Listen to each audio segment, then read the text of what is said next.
નિશા તો સમજી લે કોઈને કઈ આદત થઈ જાય છે, સમજી લે કે આદત તને આજે થઈ ગઈ છે કે ભાઈ આજે રોજ તારે બહારનું જમવાની આદત થઈ ગઈ છે, તો સૌથી વધારે ખતરનાક આદત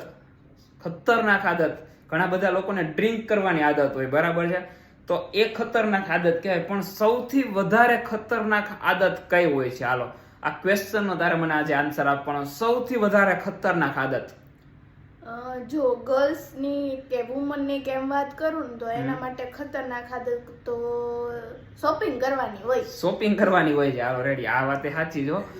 શું તમને તમારા ઘરેથી શોપિંગ કરવાની આદત તમને ખ્યાલ છે કે ભાઈ વધારે પડતી છે? તો નીચે કોમેન્ટ કરીને જણાવી દો. અને તમને ક્યાંય એવી ખ્યાલ હોય કે ભાઈ આ આદત સૌથી વધારે ખરાબ છે તો એ પણ કોમેન્ટ કરીને જણાવી દો.